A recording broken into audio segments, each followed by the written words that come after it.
All right, so hello everyone and welcome. We're switching it up somewhat, and with me doing the intro, but just trying something different. But anyway, so we're gonna be reviewing Eat 'em and Smile today. Uh, and I've got Mr. Devin Dunnigan here with me, of course, and that album is from 1986, as Devin has informed me, and because I wasn't sure. But anyway, so how are you doing today, Devin? No, I'm doing well. I'm doing quite well, and I'm ready to get into this album. Well, that's great because so am I. Not sounding sarcastic, but anyway, so I mean, I just don't know. I mean, I haven't been very knowledgeable about David Lee Roth's, solo career or anything like that by any means. But I gather that, since 1984 was Van Halen's last album, and this is from '86. This is around the beginning of David Lee Roth's, the beginning of his solo career, and that's all. I mean, that's what I gathered from that, and I, I mean, I don't know what else to say without giving too much away. Um, but I mean, so I guess it'll be time for Devin to say facts if he has some. Do you have some facts to tell us, Devin? Yep. So this was released on July 7th, 1986. This came out a year after the Crazy from the Heat EP, which was released while David Lee Roth was still in Van Halen. And of course, his first full length studio solo album, not was studio album, solo album, whatever you want to call it, produced by Ted Templeman, who had done the first 6 Van Halen records, 4 singles total, with one debuting in Japan before the album's release. So actually, a few months before the release of this album, actually. 3 videos, and this was recorded at a total of 3 studios in California: the Power Station, Fantasy Studios, and Can-Am Recorders. And this went number 4 on the U.S. Billboard 200 and finished that year at number 84 on the same chart. 3 covers overall on this record, and just in my opinion, to me, this is the lost Van Halen record. And maybe it's not the logical progression of something like 1984, but to me, this would have been the ideal progression from that record, because it was kind of Van Halen. It could have been Van Halen instead of moving forward like they did with 5150, going in the more keyboard led direction. They could have went back and done something more like this, and they may have would have been much more of a leader in sort of a new movement of music or something. They could have carried the torch. I mean, which they did with Sammy Hagar in the band, but still, I mean, they could have been a whole different band if they would have went in the direction of this record. But yeah, I really do like this record a lot. I've reviewed this record already on an old podcast I had called the Danger Zone podcast, which isn't around anymore. I reviewed it with the guys from the Freeform Rock podcast, and go check that out on my channel. But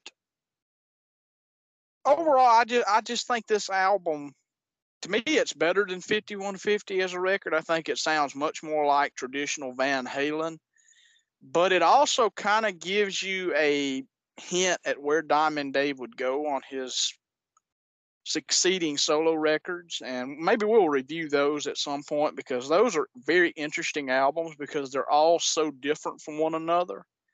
But to me, as a whole, like the band on this record, you have Steve Vai, who was fresh out of Alcatraz at this point. I believe he was in Alcatraz up through this offer, to come join this band. He had been in Frank Zappa prior to it, and then he would leave this band and join Whitesnake. So he was kind of in and out all over the place at that time. And then Billy Sheehan, I believe he came right out of Talus into this band. I could be wrong. I know I did see where Talus has actually reformed here more recently, and they're going to do a tour or an album or something like that. But I don't know much about Talus. I do know that one of the songs on here was kind of a staple for Talus, and we'll get into that as we go through the track listing. But you have Billy Sheehan on the bass, like I said, coming from Talus. You have Greg Bissonette on drums. I have no idea where Greg Bissonette came from. I do know one other person that was potentially going to be a drummer in Diamond Dave's band. At least he auditioned, and that was Matt Sorum, who later went on to join Guns N' Roses. But to me, I think Greg Bissonette is a fantastic drummer. I don't think he gets the respect he deserves as a drummer. I think he's a fantastic drummer. And overall, this band as a whole, I think it rivals Van Halen on all fronts. I think technical wise, this band is twice the band Van Halen was. But that's just my opinion. No disrespect to any member of Van Halen. That's just my opinion. But yeah, that's all the facts I really have. So, Steve, if you're ready, we'll go ahead and get into these track by track here. Yes, I'm ready, Jake. All righty. So, the first track on here is Yankee Rose. So, right off the bat, we get quintessential Dave-isms, which I talked a little bit about that in the Different Kind of Truth episode. He's very much a crap house poet in a lot of ways, to where it makes so much sense, but at the same time it doesn't. But just all these quirky things that Diamond Dave does, and it's all throughout his solo career, all throughout the Van Halen years. I mean, it's just right off the bat, you hear it with the whole back and forth between the guitar and Dave at the beginning. They're basically, he's talking to Steve Vai, and Steve Vai's talking back with the guitar. And I love that. Great opener, perfect opener. I love the song. This could have and should have been a Van Halen song. I think this would have fit perfectly on any of the first 6 records. And the video is awesome. I mean, very quotable. My doctor said I have to take a laxative, and then the guy says, "Not my story, you don't," or whatever. And then a bottle of anything and a glazed donut to go. So, yeah, I love that. And the band is shining all over this song. I love this band as a whole. Probably my favorite song on the record. And I love the breakdown at the end with the band playing off of one another. You've got Billy Sheehan on bass. Sheehan or Sheenan, I've heard both. I always call him Sheehan. So, I mean, I've heard both. It's kind of like the Bruce Fairbairn thing. I've heard Fairbairn, Fairbairn. I've heard a bunch of different names for him. But, yeah, I love that, the breakdown. This was the first single off the record, and one of the quotes I get during the breakdown at the end is, "Raise them up, let's see who salutes." If I'm not bad wrong, I believe the song is about the Statue of Liberty. So, yeah, take it, Steve. All right, Jake. Well,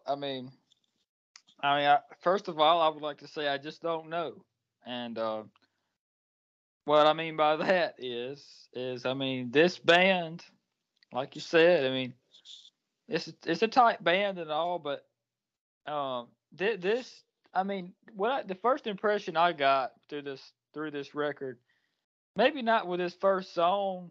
This song is more of a just straight ahead rock deal, but the rest of the record is not completely different, but it goes to a lot of different places, and not saying that's good or bad, but just it kind of uses different musical styles, but we'll get into that later. And I think Dave, he got in, when he got to his solo career, it seems like that he wanted to get a little bit more adventurous. And I mean, I don't know if Eddie just didn't quite get what he was trying, where he was coming from with that, or if Dave just had different thought processes later on. But it's probably the first one.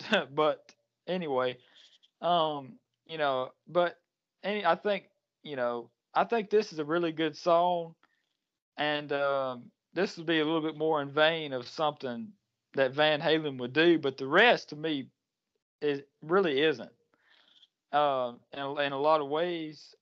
And I mean, I'm just kind of comparing that to Van Halen some because just Dave's songwriting, just kind of the way he was thinking about it all, because it's kind of close to the closeness of from when it was after Van Halen for him.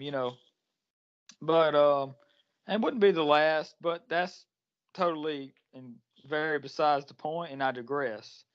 This is a great, this is a good song. I won't say just tremendous, but I mean it's a good listen. So back to you, Devin. All righty. So I will agree about the adventurous part. I mean, going forward in the album, like you said, it does kind of get different, but there's a lot of this stuff I do kind of see as being Van Halen-esque. And there are a few covers. There's more covers on here than I remembered it being. I mean, going back and preparing for this episode, this is an album I pretty much, it's in my DNA pretty much. I've heard it so much, but I remember going back to kind of my kind of opening thoughts on the record and stuff before we moved to the second track. The very first time I ever heard this record, I didn't think a whole lot of it, actually.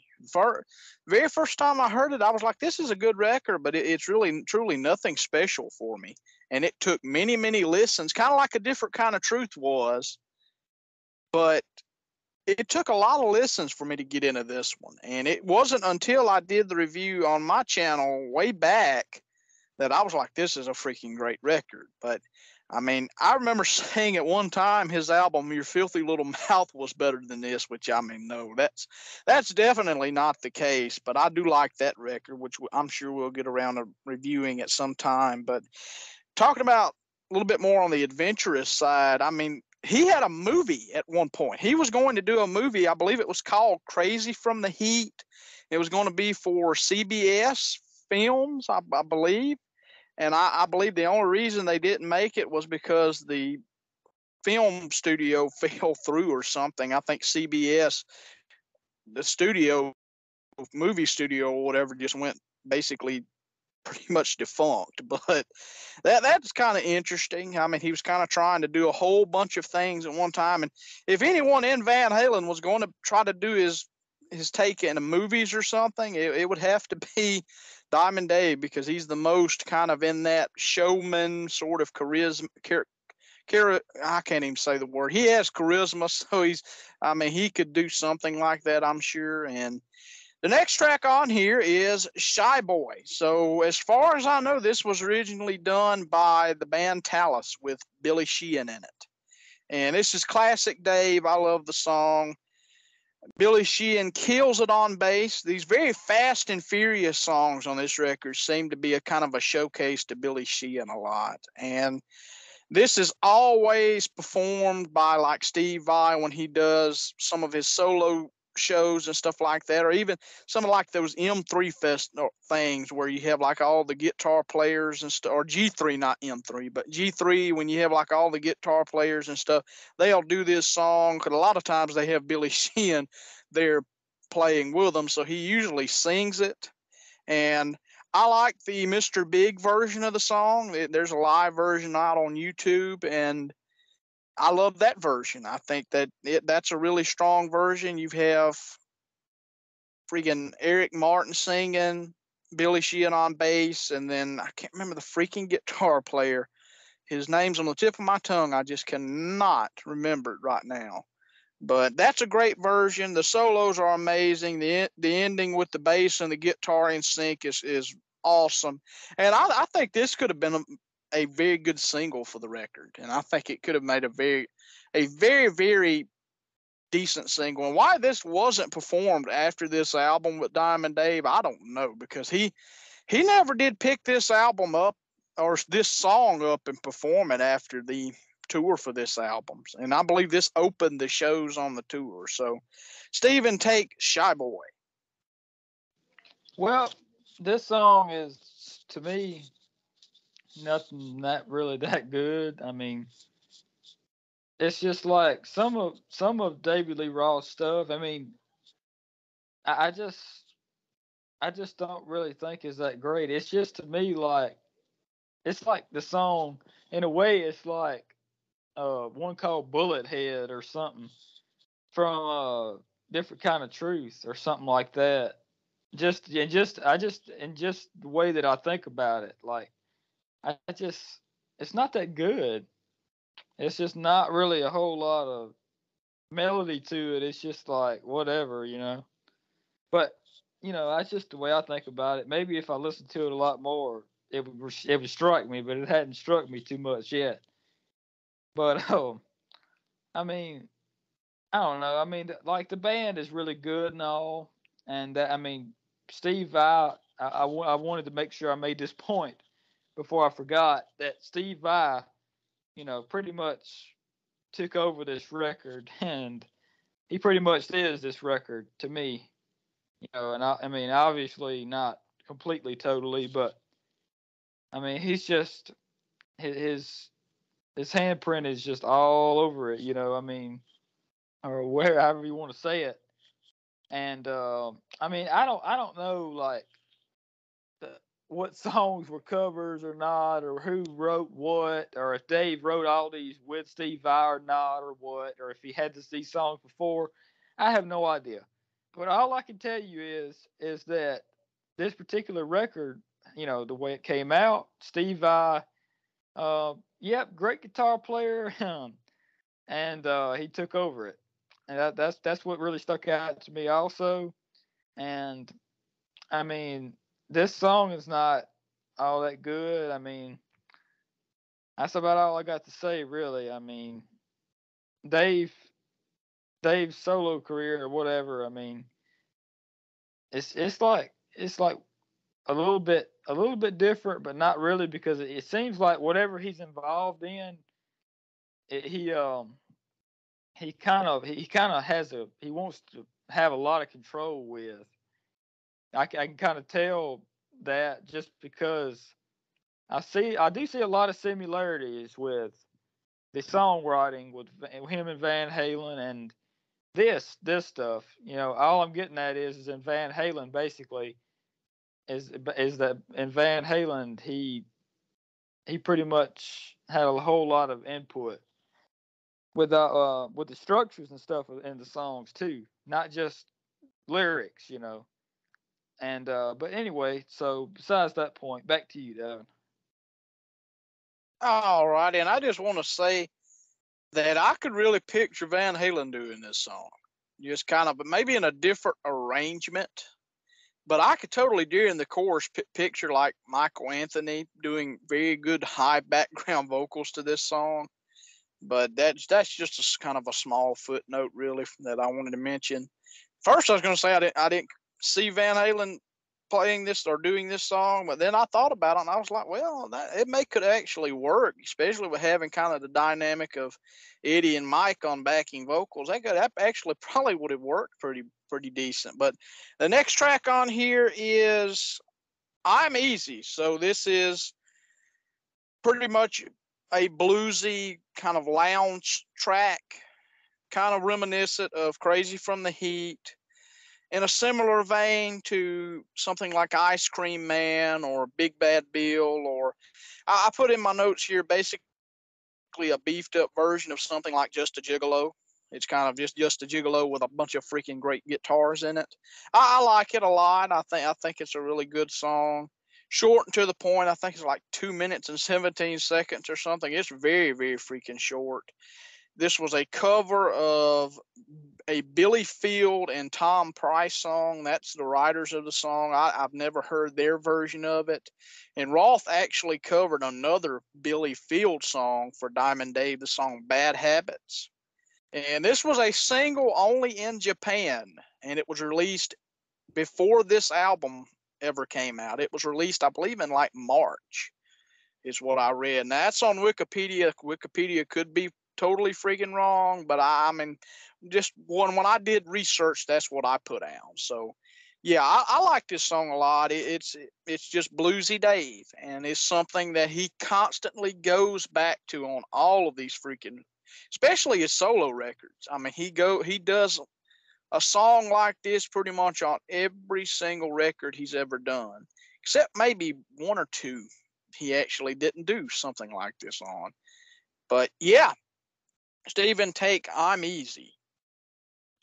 Well, that kind of reminds me of like when we talked about Eric Clapton doing like, you know, a concept of this kind of song on every record, like a ballad and this or that on each record, you know, at least one ballad or whatever. But not necessarily ballad with Dave, just, you know, what you was talking about there. But I think that's kind of the base of what they start from.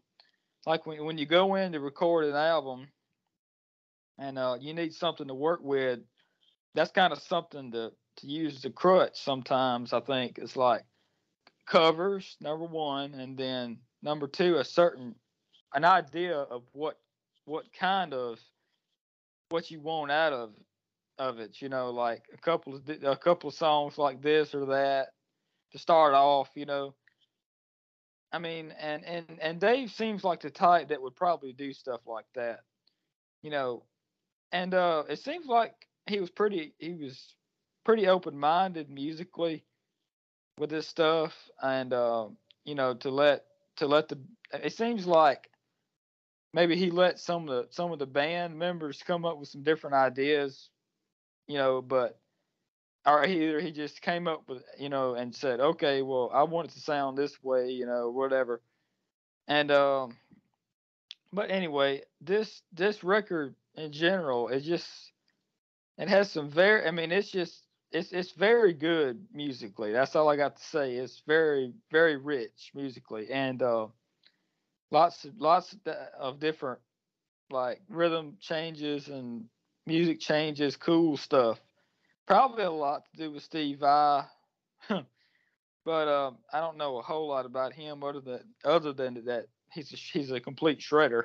But and that's why I say he took over this record too, because he just shreds all over it. And but this song itself, I mean, it just this album. It seems like all the songs just gel to. I mean, this is just in my opinion, but it seems like they all gel kind of right together. And I mean, and to me, it's, you know, it's like good in one way and bad in another. Not bad, but you know, I I mean, I listened to it and I'm like, okay, well, that sounds a lot like the last track, and it keeps going and going, and I'm like, okay, well, this is gonna be kind of like, I don't know if it's a concept album I'm trying to get at saying, but not really. But I don't know. It's just kind of the songs, they start sounding the same after you listen to it all the way through. But I like the production on this album. And but this particular song, what really getting at is it really didn't stick out that much, and I was just like, okay, you know, whatever. If that makes any sense. But back to you, Devin. All right, and just another little footnote, I could actually see Van Halen doing this song as well. So the next track on here is Ladies Night in Buffalo. So once again, a song he does kind of on every album, something kind of mid-tempo, kind of a slow bluesy groove to it. He did like this song on here, then like Hina on the next track, and I think what was the other one? I think that you could put the title track in there. from Skyscraper for doing that, like Coconut Grove on the previous album, and then Tell the Truth and Nightlife and Experience and stuff like that. But I mean, I like the song. It's just kind of it's bluesy Dave, and I could not really see Van Halen doing this. I think this is kind of out of Van Halen's wheelhouse musically. I really like the song though, and it's one of the more straightforward songs on here. It's kind of one of the more kind of like not all over the place and not trying to be really that different from everything. It's just kind of a straightforward sort of just groovy mid-tempo rocker, and could have been a single. I think this actually would have been made a very good single for the record, and a great solo. I think Steve Vai's solo is actually really, really good. So, Steven, take Ladies' Night in Buffalo with an question mark. Okay, that's eccentric, but okay. And yeah, this song it stuck out to me a little bit as being pretty good, you know. And you said, I believe you said Ted Templeman was the producer. That's interesting because I really I like this production on this record, and comparing it to Van Halen stuff with Ted Templeman, you know, the earlier stuff with Dave, all of that seemed much more of a raw production compared to this record. And really everything I've ever heard by Dave's solo career, it seems like this album especially has kind of just a really more, I don't know how to describe it, just a lot unraw production, the opposite of raw. I don't know the words you would use for it.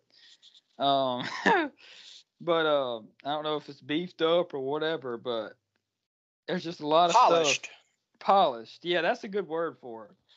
But I mean, that's what I would describe it as. Just, you know, pretty much the opposite of what they did with Van Halen.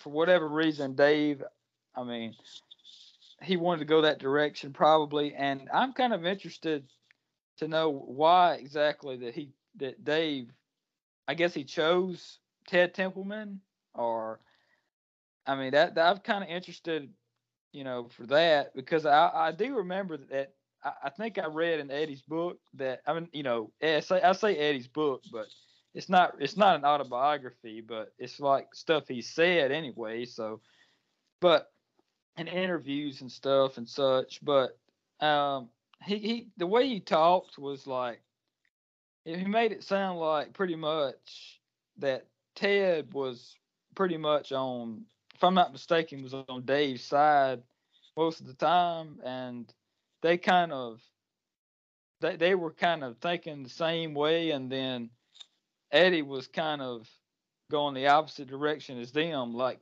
wanting to do them wanting to do covers, and Eddie was never really much of a fan of that, from what I gather. And you know, I think that's probably got something to do with, I think Dave and Ted kind of worked well together, but I don't know. Devin could probably tell you more about that, but in fact I know he can probably. But besides the point, this song, okay, well, I mean, it's good, but it's not just gonna blow me away or anything. Like I'd be just sitting around and I'm like, oh wait, okay, Ladies Night in Buffalo, okay, yeah, let me go listen to it. No, not really.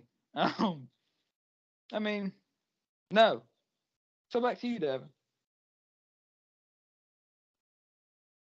All right, and from what I understand with like the Ted Templeman thing, it was pretty much what you said. Like he took the side of Dave on the whole thing, and just basically stayed with Dave for this record. And then, like, remember reading in Sammy's book where Sammy said like they wanted to work with Ted for 5150, but he was talking crap behind their back or something. I don't know the whole story with that, but I also read somewhere where like Ted Templeman helped with the sequencing of 5150. So I'm not sure how true that is, but that's what I read, that he helped come in sequence 5150. But he did later go back and work with Van Halen in 91. And from what I understand, Eddie was kind of against that because he thought that Ted was going to let Sammy do whatever Sammy wanted to do. And he was kind of against working with him again, but Sammy was against working with Andy John. So nothing but a bunch of drama. But after this record, Ted was supposed to do Skyscraper, but then I think basically David was like, "Hey, we're not interested. We'll we'll call you if we need you." And I think that was just that was it. I mean, I remember hearing it was an interview. I believe it was with Greg Renoff, who wrote the Van Halen Rising book, and that's what he said. Ted Templeman said was like, I went to David Lee Roth and was like, "Hey, let's do the next record." And basically they were like, "Okay, whatever." And that was kind of all it was to it. He didn't work with them on the next record. But yeah, I mean, that's kind of an interesting thing. I mean, Ted Templeman is such a iconic producer. And I mean, I like his production. Some people don't like his production. I've heard some people say like they don't like for instance, a band that didn't care too much for it was Aerosmith, because he went in and basically, which we reviewed the album Done with Mirrors a long time ago on the old podcast we had, Dungan-Mott, and like he was into getting this kind of off the wall, kind of unorthodox, kind of rolling down the track freight train sound is the way he put it, like a off the wall freight train or something. And Aerosmith didn't like it because like he took the recording light out of the booth and all, and basically he recorded what they were playing, and when they put it on the record, and they thought it was never a finished record with him. But that's just kind of, I digress from that. But the next track on here is Going Crazy. So this is a fun song. I mean, this is summertime, fun song. To me, this is what Summer Nights wanted to be. And I like Summer Nights off of 5150, but I think this is kind of the better version of it. And I love it. I think it's great. Pretty much this album's version of Jump with the synths and stuff in it, I think it actually really works. This is the only song on the record that has very prominent synth work on it. And I love the video. It's just kind of like all the band and crew and all just acting a fool pretty much. I love it. They're just having fun on stage, messing around. I love it. And great solo. The second single off the record. I love Billy Sheehan. I put slapping the bass because at the end there's a breakdown and you hear Billy Sheehan just playing that bass. He's an amazing bass player. It may not have been during a breakdown. I think I got that confused, but whatever. There's a part you hear Billy Sheehan just basically shredding on the freaking bass, and it references "Crazy from the Heat," which was his previous EP. So, Stephen, take Going Crazy. Well, I mean, this is just crap of a song. I mean, it was bad. That's all I could say.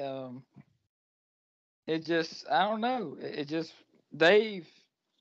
I mean, when it got to the second half of this record, I don't know. Like he started getting a little bit too off the wall and experimental, if you ask me. I mean, he probably like started running out of ideas. It was like, okay, it's just, I mean, just Steve Vai just shred, just shred on something and just come up with some crap. And this song is bad. I mean, no, just no.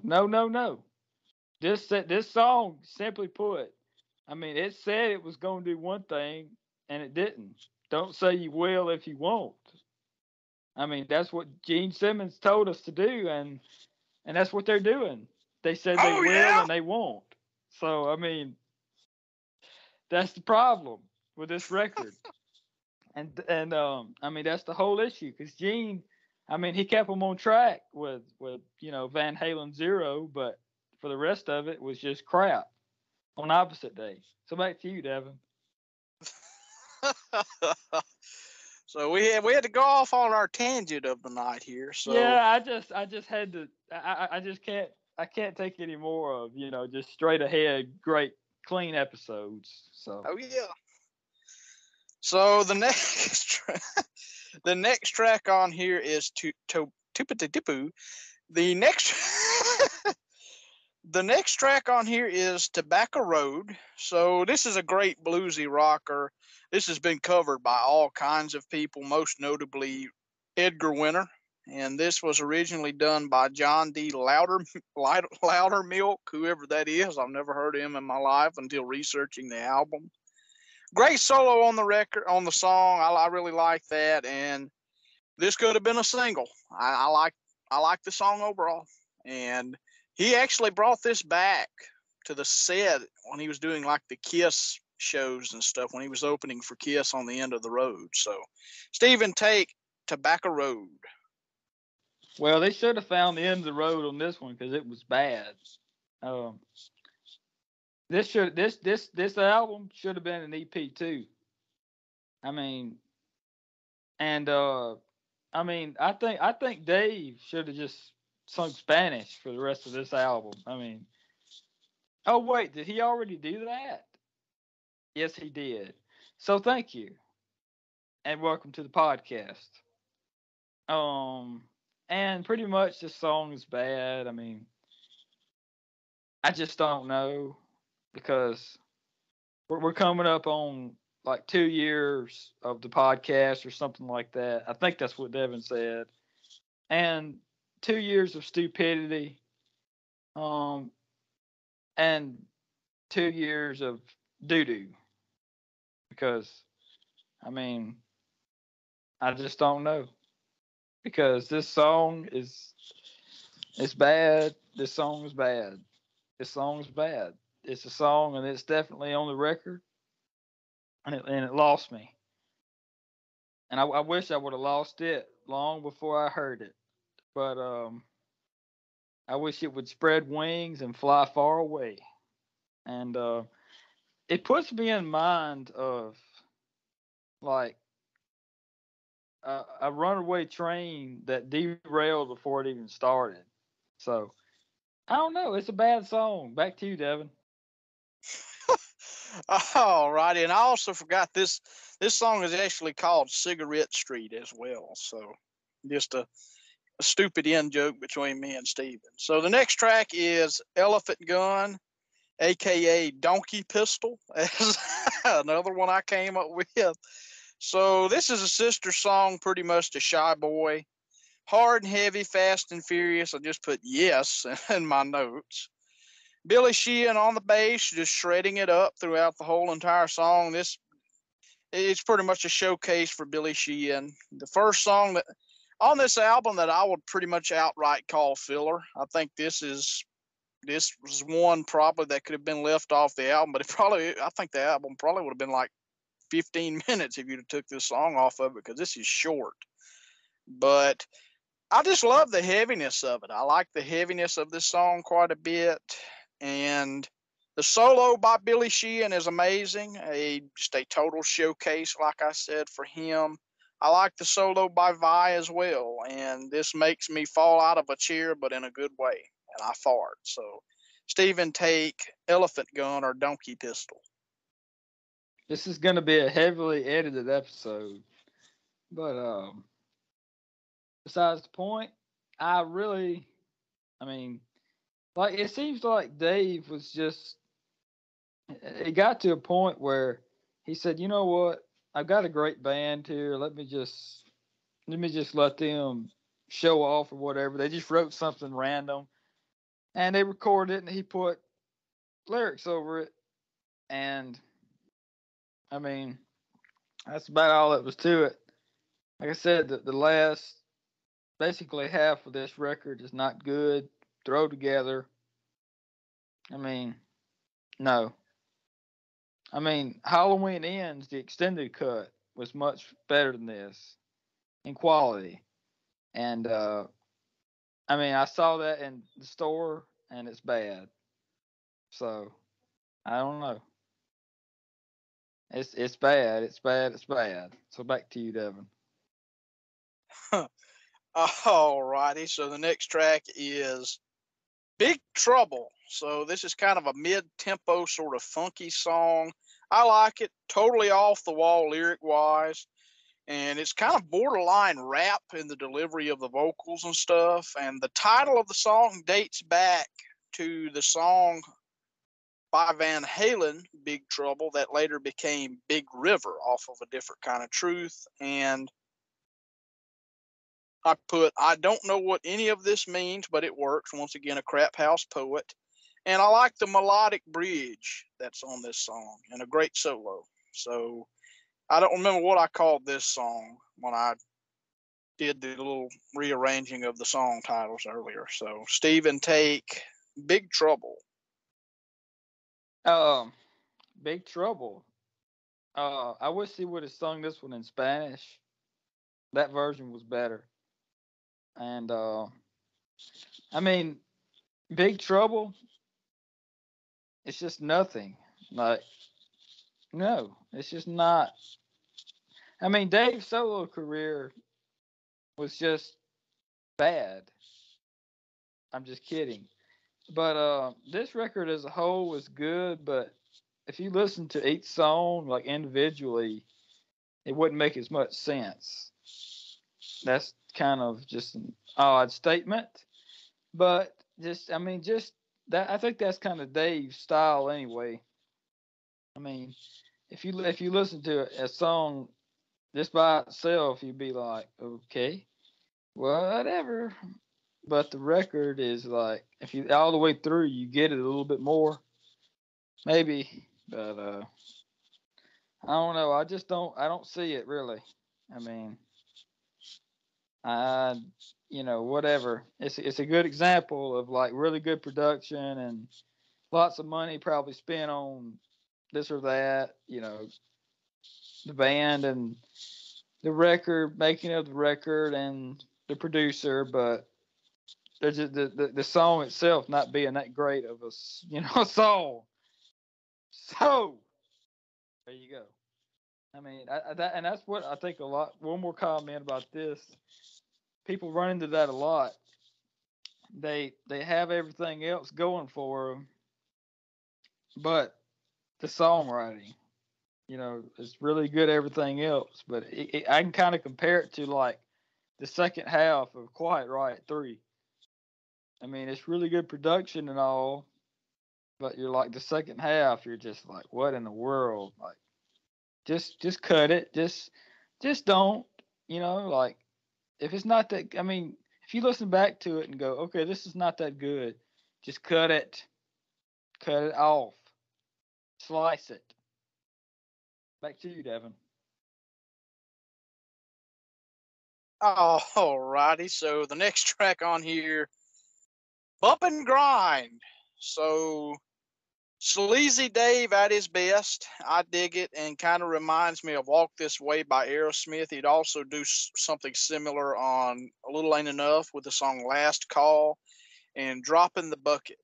And I actually, one of the song title I came up with today was actually Back Up and Halt for this track, and the previous song was Little Discipline instead of Big Trouble. So yeah, that's all I pretty much have for this track. I mean, it is what it is. It's sleazy, just sleazy Dave, really and truly. I mean, a lot of bands were doing this sort of thing at the time. It definitely is almost a rip off of Walk This Way by Aerosmith, but yeah, whatever. So Bump and Grind, Steven, take it. Well, I mean, yeah, I don't know, but I've always like stuff like this. When you say Aerosmith, like I always thought of Aerosmith as more of a more of a raw sounding production. I think that's what's good. That's kind of their style. And but like Ted Templeman and all that, I don't know. It's kind of confusing with producers because it seems like some producers wanna want to take over everything, and some can have different styles, and they can have, they can do different things. What I'm trying to say, but and some just they just completely give over to the artist. But Ted Templeman doesn't seem the kind that just completely gives over and says whatever to you. But it seems like he kind of throws in his stuff or whatever with it. And for whatever reason, him and Dave must get along pretty well. They must think alike in a lot of ways. But I mean, I don't know. Toward the end, the thing with Dave's solo career that stuck out to me is like I said this before, but I don't want to say overproduced because I mean it's not over, but it's like it's really really really really produced, you know. And if that makes any sense, I mean I don't know how he does it. He can take anything and just do something else with it. He just has that effect, I guess. And Dave, I mean, Dave's gonna be eccentric, just like Devin's eccentricities on this podcast with his opposite names for the song titles. And I'm sure it won't take people too long to understand those, but you know, Dave is just gonna be eccentric, and he's gonna be Dave, and pretty much. But I think Ted is the one who probably pushed this record in different directions musically. So this song is bad. Back to you, Devin. All righty. So we close this album out with the last track on here, No Freedom, aka That's Life. So I just came up with that. There's no real meaning behind that. I just thought of something. So yeah, I mean it's a cover of a Marion Montgomery song, but I've never even heard that version. I remember the Frank Sinatra version of the song. I don't even think I've ever heard that. I may have heard it like one time back in the day, like on TV or something. I'm sure some show has played it and I've heard it somewhere, but I like it. There's a video for it, but it took me a long time to ever find that video. Everybody talks about, oh, the video for That's Live. Let me tell you a thing about life. And I finally found it. I mean, it's just kind of like through the years, Diamond Dave, and I like the video. The video's pretty cool, but it was just kind of it's interesting because you can find Going Crazy and Yankee Rose all over the internet. But that was one that was kind of like just in the shuffle that you really couldn't find. And this is the most like Crazy from the Heat. This could have fit right on there as a song. And the third single on the record, and this was overall, to me, a good capper for the record. So, Stephen, take That's Life. Now this one I actually didn't mind too much. I really liked the musicalities in this song, and especially the intro. But kind of like a old school classic sounding song musically, and because it is. But whatever. And I mean, I don't know. I mean, that's all I can come up with pretty much. Just stuck out to me that I mean Dave likes to do covers, so just a cut. I mean, at least a couple on every record he's involved in for whatever reason. But I mean, it's whatever. It's rock and roll. There's not really any rules, or whatever. But it depends on who you ask, really. But I will say that Dave is very different with his solo stuff than of the. I mean, it seems like even of the time than what was going on to me. Like I wasn't alive then, but 86, but it seems like what was going on at the time was very popish, even in the rock genre. It was going in a pop direction, like Quiet Riot. I think this same year. I hope I don't be made a fool out of that. But Quiet Riot 3, I mean, but if I didn't say that already, but uh, pop direction. Then 5150 Van Halen, very very popish. at times, but most of it was. But anyway, I mean, and really, this record is completely different. It's like Dave it always wants to be different. I mean, it almost like he seeks out that, he goes out of his way to be different than everybody else to me. And that's probably why, what's good about him in a lot of ways. And eccentric lyrics also is what sticks out, you know. But anyway, that's just kind of an off the wall thing. Not really to do with this song, but just kind of an, in general statement, which I usually do in these podcasts when I run out of something to say about the particular song. But I mean, because this one is like, okay, that was good, and nothing really came to me other than that. So back to you, Devin. All righty, and just another little footnote here. The other songs on here that I didn't talk about, like I could picture Van Halen doing. I mean, other than maybe Tobacco Road and Elephant Gun, I mean, I couldn't really see Van Halen doing it, any of these songs. Maybe That's Life, possibly, maybe in a way, but I mean, I don't think I talked about I think I said Going Crazy would have fit. I think that could have been a good Van Halen song.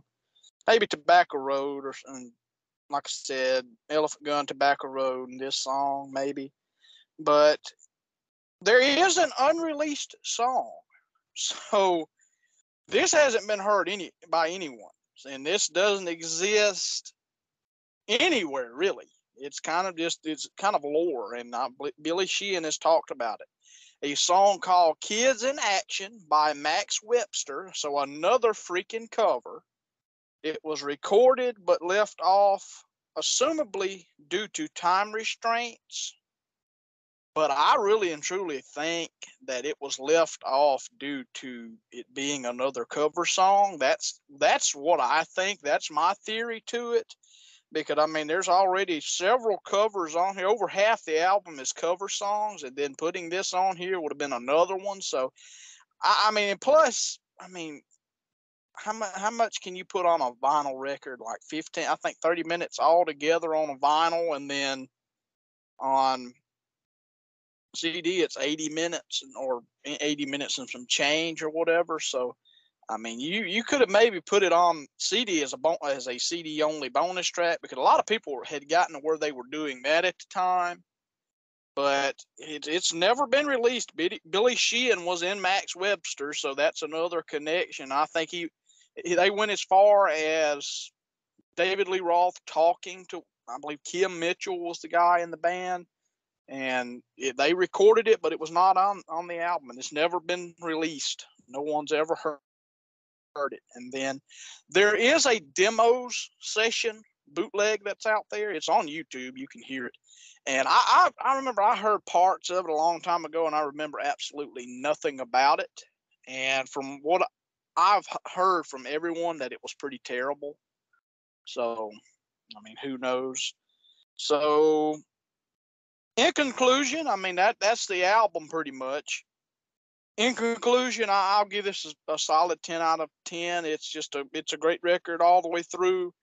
The best Diamond Dave album, in my opinion. And I know there was plans to reunite at some point. That's a rumor that's been around for the longest time. I wish Dave would just reunite this band and do one final show. That would be really cool. And the ensuing tour after this was the only tour to feature this lineup. And one of the more interesting things, looking at the personnel on here, Sammy Hagar's keyboard player, Jesse Harms, played on this record. He played on Yankee Rose. That's the only song he played on. That would have been actually interesting. Or that was interesting. Not that would have been interesting because he's on the record. That's very interesting. And I believe Brett Tuggle took over on tour. So, or it may have been Jesse Harms. I'm not real sure. And then you had the Spanish version that was released. I believe it was released at the same time the actual album was put out. I believe it was called Sonrisa Salvaje or something like that. And it received pretty much negative reviews. Basically, they did it to try to capitalize on the Mexican culture and stuff like that. And from what I understand, I believe they deemed some of it offensive. I remember seeing the term gringo Spanish, so white boy Spanish pretty much. So, I mean, I don't know. I know Dave is fluent in a bunch of languages, and I do believe that some of the lyrics and stuff were changed in order to fit the language and all as well. So it is what it is. You can find it very easily. I've listened to parts of it here and there. It's probably nothing I'd ever go and listen to all the way through. Maybe at some point, but I've heard parts of it. It's basically eat 'em and smile in Spanish for the most part. And I'll just go through the solo albums David Lee Roth has done over the years. I mean, just kind of my thoughts on each record. Crazy from the Heat, the EP that came out in '85. I enjoy it. It's 4 songs: Easy Street, Just a Gigolo, California Girls, and Coconut Grove. It's Dave doing kind of lounge tracks, and I like it. I think it's really good. Of course, we just reviewed this record. Skyscraper, I think, is a piece of crap. I'm not a fan of Skyscraper. Speaking of the polished production on this record, that record's even freaking worse. I do not like the production on that record, and that was the reason Billy Sheehan left the band, was because he didn't like the direction they had went in with that record. It was more poppy, and it wasn't very heavy at all. Even the heavier songs just lacked an edge, and I'm not a fan of that record, and I've tried many times, and I'm not that big of a fan of it. And they say there's a heavier version out there. Put that freaking out. Put that freaking thing out. I'd much rather hear that. And then A Little Ain't Enough. I think it was a good bridge between Skyscraper and Eat 'em and Smile. I think it was much more back in the harder direction of this album, but it also kind of contained some of the polished elements of Skyscraper. That's a really strong album. Well, no, he's still alive, actually. We'll cut that out. Jason Becker, fantastic guitar player. Love him. It's unfortunate his health conditions and all. Fantastic guitar player. He did great freaking guitar work on that album. Then Your Fiddly Little Mouth, I enjoy it. It's got problems, very big problems. It's kind of all over the place. And then the Greatest Hits that was released in '97 or Best Of, and it had the one song Don't Piss Me Off, which I liked. It was kind of a boogie rocker. I like that. And then DLR Band's great, even though Dave's voice is completely shot on that record. And then Diamond Dave is the latest one he's put out. It was all covers, and then a full-on brand new song, Thug Pop, which was amazing, and then a totally pointless freaking instrumental with Dave playing the bongos and humming and something like that. With it was totally freaking stupid. But I like that record. Okay, it's like I said, covers, but I dig it. And then he's put out a few singles here more recently, which were pretty decent. I didn't mind those. So I mean that's David Lee Roth's solo career as a whole. So Stephen, what is your final thoughts, your conclusions on this record? Well, I mean, my final thoughts pretty much after it was all over, I was glad, you know. And I mean, I think that it's just not top quality, and it's bad, and it's not good, and I'm tired, and it's bad, and it's a 0 out of 10 rating. That's going to be cut out. Actually, I think I'd give this a 7 out of 10, just overall. Listen to it all the way through, and I think it's good quality stuff, but it's not something I would just, hurt myself over trying to listen to it again, But anyway, back to you, Devin.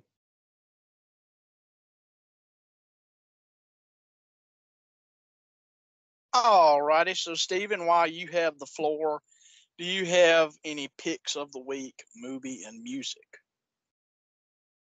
Well, I would say Pet Cemetery for movie, and which is probably the oldest trick in the book, but I don't really care because it's a good film, and I do mean part one, and then I like the cat in it, and I wish the cat would eat this album because it's bad, and then the demon cat, and however, I don't think this album should be buried in Pet Cemetery because I don't want it to ever come back. But anyway, um, I wish the cat would eat this album and smile, basically. And I just, I just don't know. And then my film. I mean my music pick of the week is going to be is going to be I don't know. Let's just say skyscraper. Just Devin just David hates it Allen so Coe much. and Michael Myers. I mean, skyscraper. I mean, because I like hot dog and a shake, but something I noticed is I don't know if it was just on the one I was looking at, but a point I would like to make is that there's a song called "Just Like Paradise," and I don't know if it's just the playlist I was looking at, but that It song. is. Okay, so but that song was on Skyscraper, but then I saw it on this album, and I was like, "What in the crap?" And I was like, I figured because I couldn't find it on David Lee Roth's regular channel. I could find the Spanish version, but I don't want to listen to the Spanish version. This album is already not that good, so I don't want to hear no Spanish version. So, I mean, half the time I don't know what Dave's talking about anyway, so it might as well be Spanish. But besides the point. So back to you, Devin. Oh, alrighty.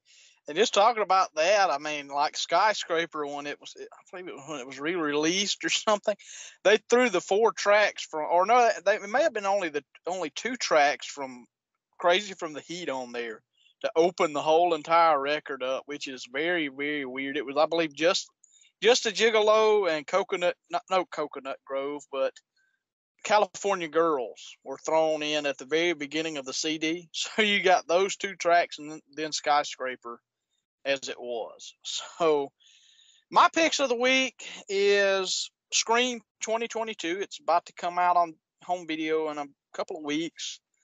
Or maybe not even that. I mean, maybe even less than a week when we're recording this. And then 38 Special Rock and Roll Strategy. So I listened to this today as of the time we're recording this. Not a bad record. It's kind of different. It's kind of the time, kind of poppy-ish, not hard rock, but southern rock. And that was the first album with singer and keyboardist Max Carl, and I believe will do only 2 records with the band. I've only heard that one. I like it. It has some really good songs, and it has a few songs I'm kind of like, okay, whatever. But I like the record for what it is, and I had to enjoyed it to have bought it like that, which I am a completist, so I mean that really doesn't mean much of nothing. But for me to have bought that out of all the other records, I mean, there you go. So yeah, that's the episode. I mean, like, comment, subscribe, share this episode, and give us some feedback. And I just want to do a special shout out to some podcasts that I listen to and that I really enjoy and that were influences to me. The Rock All Over You podcast, which is kind of a newer podcast. I've been listening to them. They're really good. They're a really good podcast. Freeform Rock podcast, which I've done some episodes with in the past. Then you have Rock and Metal Combat podcast. I've listened to them for years. I've always enjoyed them. Decibel Geek, History Science Theater, Podcast, Shout It Out Loud cast. The Revival House Network, which is a series of a bunch of different types of show, or a platform of a bunch of different shows. Really enjoy those. In particular, the BTM podcast. I listen to those episodes pretty regular. And the Dead Pit Radio, We Hate Movies, and You Need a Horror podcast, and many, many more. I listen to a whole bunch of podcasts here and there. And as Stephen was talking about, I mean, we're coming up on our 2-year anniversary very, very soon. I'm going by the day the very first episode came out, and that was the Derek and the Dominoes episode, and that was May 4th of 2020. So we're coming up on it pretty fast. So we want to try to do something for that coming very, very soon. I'm not sure what it'll be yet, if it'll be a album review or a series of reviews or what it'll be, but we're going to try to do something as a 2-year anniversary for the show and for this channel, really, for this group of podcasts that we do, which, I mean, we do New Ridgeline and DTM on here, and I mean, we'll see as time goes on. I mean, we'll see what we do, and I just want to give a special thanks to our countless co-hosts that we've had on here from the DTM podcast. Pete Turner, I mean, he does a lot of episodes with us. We enjoy having him on. He's a member for good. I mean, he's part of the DTM. We pretty much changed the name of the Dungan-Mott Music and Movie Podcast to implement him in as a permanent co-host.